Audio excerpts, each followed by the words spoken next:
Lucas 19 começa dizendo que Jesus ia passando por ali. É interessante que você vai perceber duas vezes a menção desse termo. Jesus ia passando, né? E diz que Jesus ia passando por Jericó. E quando ele está ali, ele vê um homem chamado Zaqueu, que era o chefe dos publicanos. Era um homem pequenino. Até quando eu li esse termo, eu lembrei daquele hino que diz: você que se sente pequeno, dirija seus olhos a Deus, não deixe que sombras o envolvam. Entregue sua vida a Deus. E esse homem pequenino, na estatura, na verdade, ele sobe numa árvore para conseguir ver Jesus. E nesse momento que ele está ali, Jesus vê o esforço dele, Jesus vê o desejo dele, a expectativa dele em enxergar o Mestre. E Jesus olha para ele ali em cima daquela árvore e diz: desce depressa, que eu vou pousar na sua casa hoje. Já pensou? Este Zaqueu era o chefe dos publicanos. Você imagina só, os publicanos eram os coletores de impostos. A fama deles já era terrível.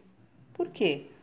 Porque fraudavam, porque colocavam valores a mais, ia propina. Você conhece tudo isso, né? Você imagina só que esse homem era o chefe dos publicanos. Era o dono da gangue, vamos colocar assim, né? Imagina só. Quando Jesus fala para ele que vai pousar na casa dele, todo mundo fica horrorizado. Mas como que pode Jesus pousar na casa de um pecador desse? Como que pode?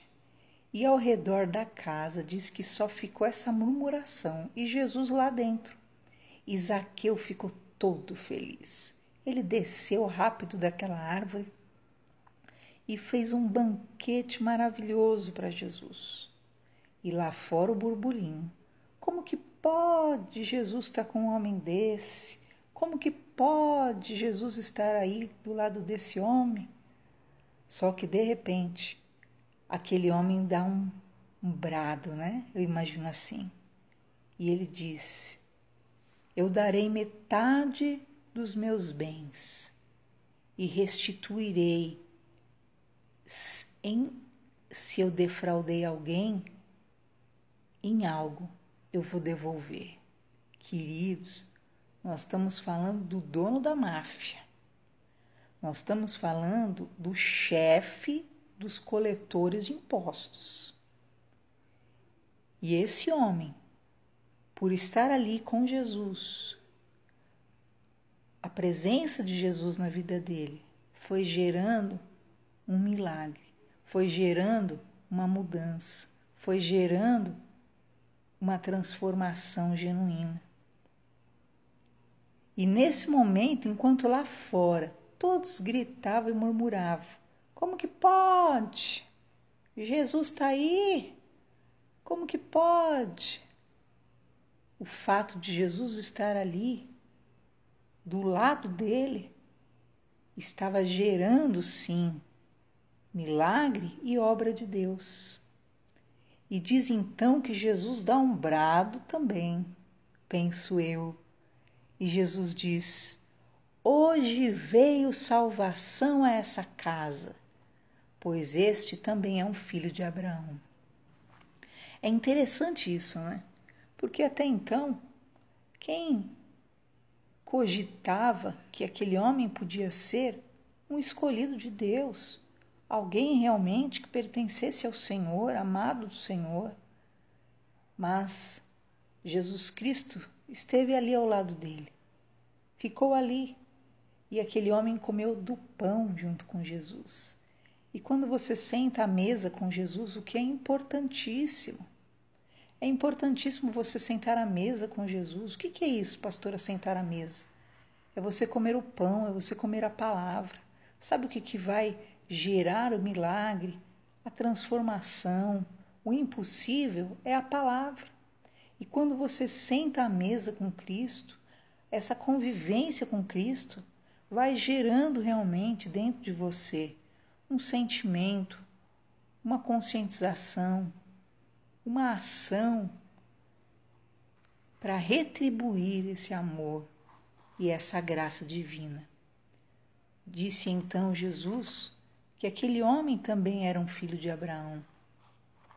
E assim, na verdade, é hoje em dia. Às vezes, quem você menos espera também é um escolhido de Deus, também é alguém que está debaixo de promessa. O que é ser filho de Abraão? É aqueles que estavam debaixo da promessa que o Senhor tinha dado a Abraão e aos seus para sempre. E então Cristo declara, porque o Filho do Homem veio para buscar e salvar o que se havia perdido. Por que Jesus está falando isso? Por causa daquela multidão que estava do lado de fora, indignada, porque Jesus estava com um homem desse. Cristo então ali revela que o propósito dele realmente é esse, é estar perto, próximo daqueles que querem e necessitam. E ele viu o esforço de Zaqueu, ele viu que o coração de Zaqueu era esforçado, né? Ele subiu uma árvore, então ele falou, eu quero esse aí. E diz então um versículo interessante, que ele seguia, ele foi andando para Jerusalém e todos pensavam que logo ia se manifestar o reino de Deus. É interessante isso, que eu nunca tinha percebido essa expressão. Nessa caminhada para Jerusalém, todo mundo estava acreditando que Jesus ia tomar o poder, que Jesus vai tomar o reino. Todos acreditavam que ia se manifestar o reino, ou mais um reino na terra, né? Eles pensavam, Jesus está indo para Jerusalém porque ele vai lá tomar o reino. Ele vai lá agora e ele vai realmente tomar conta de tudo na cabeça deles. Enquanto eles pensavam isso, Jesus, que não deixa passar nada, Jesus começa a contar uma parábola. Que havia um senhor que tinha muita terra, e ele entrega alguns valores para que alguns homens administrassem. Alguns desses homens odiavam o senhor da terra.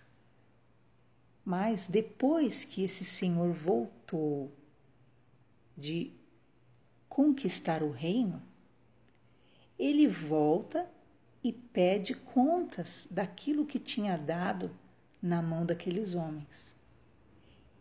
Eles pensavam que o reino que Jesus ia tomar era o reino terreno. Eles pensavam que Jesus vai tomar o trono lá em Jerusalém. Mas Jesus estava falando que ele ia tomar o reino espiritual e depois ele ia voltar e haverá, na verdade, o que? Essa prestação de contas. E Jesus contando a parábola. Que então, depois que tomou o reino, esse rei, esse homem, esse senhor da terra volta. E ele começa a prestar conta para cada um. E um veio, olha, Senhor, eu consegui 10 minas. Aí Jesus fala, parabéns, homem fiel, né? Foi fiel no pouco, vou te entregar 10 cidades. Aí outro vem, olha, Jesus, consegui 5 minas. E Jesus fala, parabéns, servo bom e fiel, vou te entregar 5 cidades para você cuidar. E aí então, vem por último, e vem um homem e entrega a moedinha, o valor que ele recebeu embrulhado num lenço. E ele fala, eu sabia que o Senhor é muito cruel, é alguém muito duro, e eu tive medo, então eu escondi, eu pus, escondi debaixo da terra, eu não semeei, e tá aqui, ó, o que o Senhor me deu. E naquele momento o Senhor da terra fica indignado. Ele fala, por que você não pôs pelo menos num banco o dinheiro? Pelo menos renderiam juros. tira então esse pouco que ele tem e dá para o que tem 10. E então Jesus repreende esse homem de uma forma muito dura. Por quê? Porque há muitas pessoas que alegam que não vão desenvolver seus dons, não vão desenvolver o que Deus lhes dá. Ai, sabe, porque tem medo de Deus, porque Deus pode não aceitar, porque Deus vai brigar, porque Deus isso.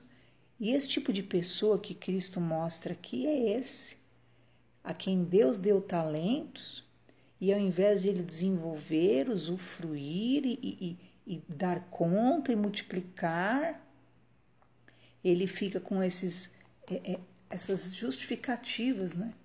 Ah, não, porque eu tenho medo, sabe? Eu não estou pronto ainda. Ai, sabe, eu tenho medo, sabe? Ai, de repente Deus não quer, né? Ai, sabe o que é? Ah, então deixa eu pegar, deixa eu guardar aqui num lenço, deixa eu enterrar meu talento, né? Ai, quem sabe Deus vai me brigar comigo, o Senhor da terra vai me castigar, ele vai me matar. E o Senhor ficou indignado e tirou até o talento que aquela pessoa tinha e deu para outro. Deu para o que tinha mais minas, o que tinha 10. E o Senhor disse, qualquer que tiver vai ser dado, mas ao que não tiver, até o que não tem será tirado. E então Cristo diz, e aqueles inimigos, aqueles que não quiseram que eu reinasse sobre eles, tragam aqui e mate a todos. Então havia aqueles que não queriam e havia aqueles que alegavam que não faziam porque tinham medo. Medo do rigor daquele Senhor, medo da dureza. E o Senhor falou para ele, olha, servo mau, eu vou te julgar pelas tuas palavras. Então, você se nega a fazer porque eu sou mau, porque eu sou rigoroso? Então, na verdade, é assim que eu vou te tratar. Perceba, queridos, o amor lança fora todo medo.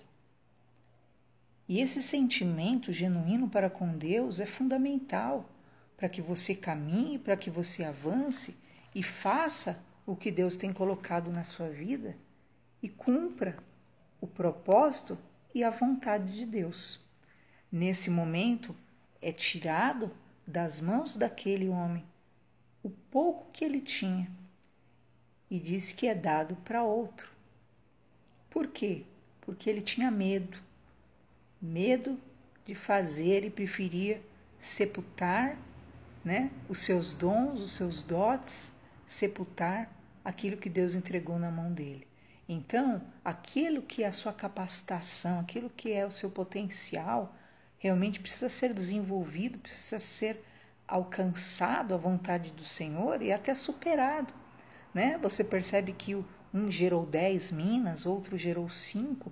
Quanto mais produtivo você for naquilo que são os seus potenciais, mais você está agradando a Deus. Qual é seu potencial? Né? Qual é a sua capacidade? O fato de você desenvolver as suas habilidades, você estará honrando a Deus, porque um dia o Senhor do Reino volta e nós prestaremos conta de tudo que Ele nos deu. E o ideal é que nós usemos esses dons, esses talentos, para o Reino, para a glória do Senhor. E diz então que Jesus continuava indo para Jerusalém, continuava no caminho de Jerusalém. E no meio do caminho, Jesus pede para que os discípulos busquem um jumentinho para ele. E Jesus fala para desatar o jumentinho. E aí para que querem que desate esse jumentinho? E aí é explicado que é para servir o mestre. E aquele que até então era, né, um ser nulo ali, de repente é usado em todo esse cenário e faz parte desse momento que para muitos era um momento de plena ascensão, né? Porque para todo mundo foi um júbilo tremendo. Todo mundo gritando, pulando, sorrindo, acreditando que Jesus ia tomar o reino. E aquele jumentinho, de repente, começa a fazer parte daquele cenário. Esse jumentinho, muitos têm como interpretação, até simbologia, que simboliza, né, o homem na sua extrema ignorância e irracionalidade, mas que Jesus quer libertar, soltar, para realmente fazer parte de uma caminhada de glorificação, porque Jesus põe suas vestes sobre ele e o povo deita palmas diante desse jumentinho e ele participa de um momento glorioso, a entrada para Jerusalém. Então, assim é o ser humano, todo aquele que está apto, está a serviço de Jesus. O que vai acontecer com ele? Ele vai seguir o caminho do reino e vai receber do Senhor a devida condecoração, eu diria assim, né? Ou a alegria simplesmente da caminhada por estar com o Senhor. Como todo mundo acreditava que Jesus ia tomar o reino, era uma alegria só, todos gritando, jubilando, bendito é aquele que vem em nome do Senhor, glórias a Deus nas alturas, todos gritavam felizes, uma multidão. Por quê? Porque eles estavam cientes de quem era Jesus? Não, porque eles estavam certos que o rei estava entrando para tomar o poder de Jerusalém.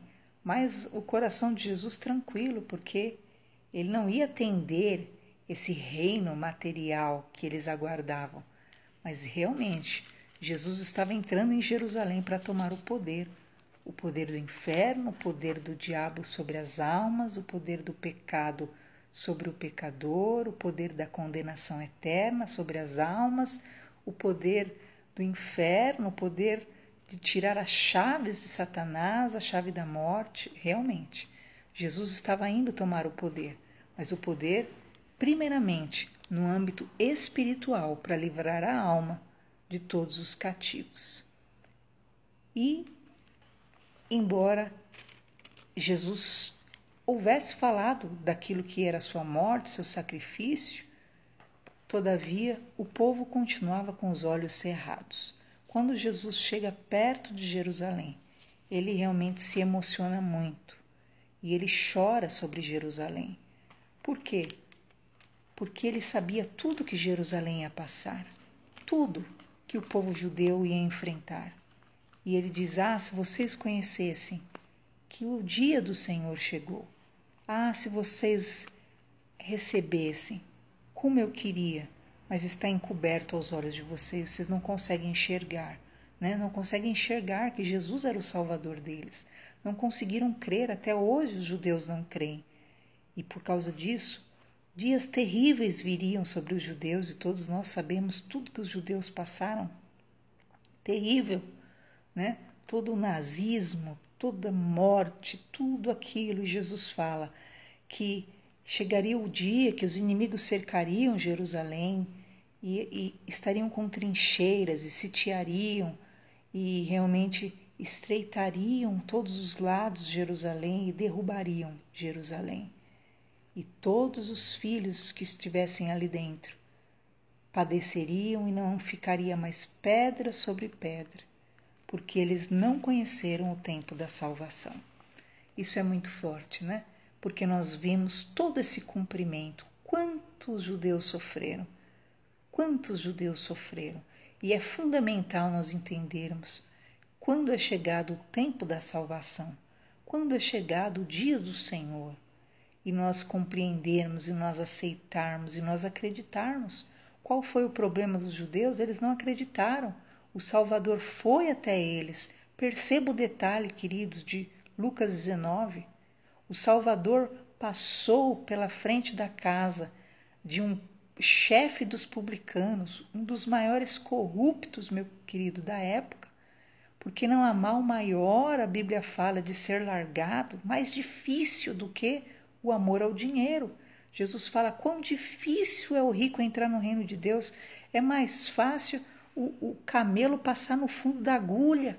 Por quê? Porque o amor ao dinheiro, o materialismo, é um dos males mais difíceis de serem largados. E, no entanto, Jesus passa na frente de um publicano, chefe do publicano, chefe realmente daquilo que era o cúmulo da roubalheira, e, no entanto, esse Zaqueu se curva, se dobra, ele aceita, entende o dia da sua salvação. E Jesus fala, hoje chegou salvação aqui.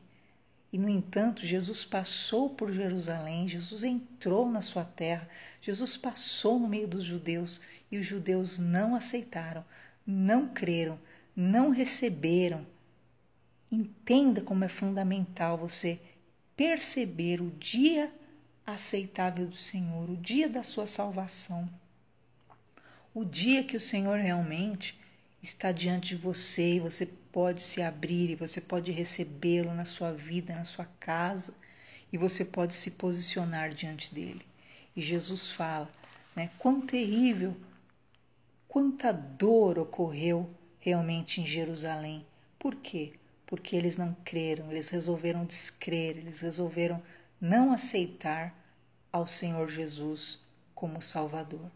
E naquele momento que Jesus chora realmente da dor que os judeus iam passar por não aceitarem o tempo da salvação, diz que Jesus já entra no templo, derrubando mesmo aqueles que estavam lá vendendo dentro do templo, que usavam o templo, usavam a fé só para benefício próprio, só por poder, só por promoção, só por dinheiro, só para vender. Então, não era mais para realmente gerar mudança, né? Era para gerar aquilo que era recursos, e era venda de pomba, e era venda de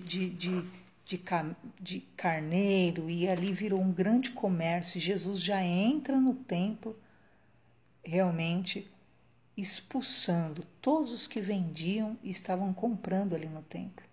E ele fala ali de forma dura, vocês têm tornado minha casa um covil de salteadores.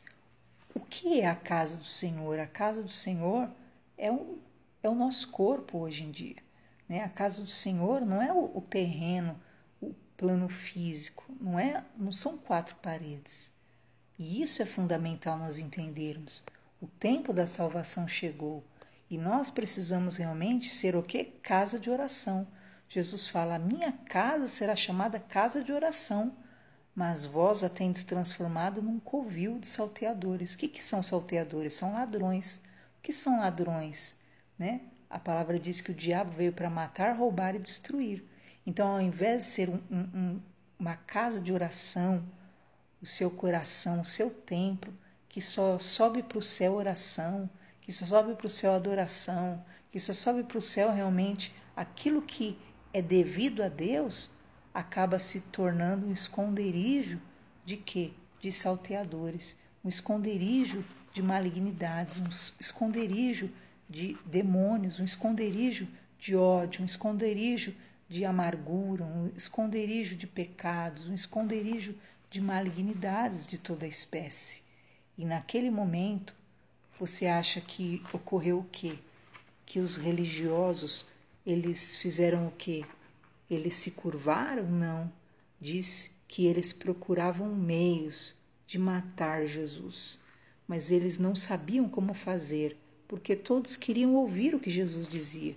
Então eles tinham que disfarçar e ficar ali aguentando, enquanto, na verdade, precisavam entender que o dia aceitável do Senhor havia chegado. E eu quero dizer a você que me ouve, o dia aceitável do Senhor está diante de você, o dia da salvação. Hoje você pode aceitar, receber, abraçar a salvação do Senhor. Hoje você pode dizer, Senhor, eu quero, Senhor, a tua vontade, eu quero o teu amor, eu quero a tua graça, Senhor, eu aceito a sua salvação. Hoje você pode ser esse Zaqueu, né? Esse pequenino, né? Como diz o hino lá, né? Você que se sente pequeno, né? Então que você possa ter esse coração que se curva diante de Jesus e que compreende o que precisa acontecer realmente de milagre na tua alma, na tua vida, no teu espírito, na sua casa. Às vezes o pior, aquele que está no pior estado, ele se torna mais sensível a Deus do que aquele que está numa melhor condição. Perceba esse detalhe de Lucas 19, que é o chave, o ápice, né? Aquele que estava em terrível condição, ele foi perceptível a Jesus, enquanto aquele que estava dentro do templo não conseguia enxergar mais a salvação do Senhor. E talvez ocorra isso com você. Jesus está passando. Lucas 19 fala isso. Jesus está passando. Jesus está passando. Agora você precisa entender que esse Jesus é a tua salvação, né? Talvez você está aí pensando em morte, talvez você está aí desacreditado da vida, está aí sem esperança. Por quê? Porque embora você esteja dentro do templo, você não vê Jesus como a tua salvação. E aí o que acontece é o que Jesus falou, chorando, né? Jesus dizendo: ah, você não compreendeu, está encoberto aos teus olhos. Quantos dias terríveis virão sobre você, quantos te cercarão, quantas trincheiras, quanto mal vão te sitiar, quanta guerra, não vai sobrar pedra sobre pedra, mas você não está compreendendo que hoje é o dia da sua salvação. Receba essa palavra, medite nela, receba Jesus no seu coração, para a glória de Deus.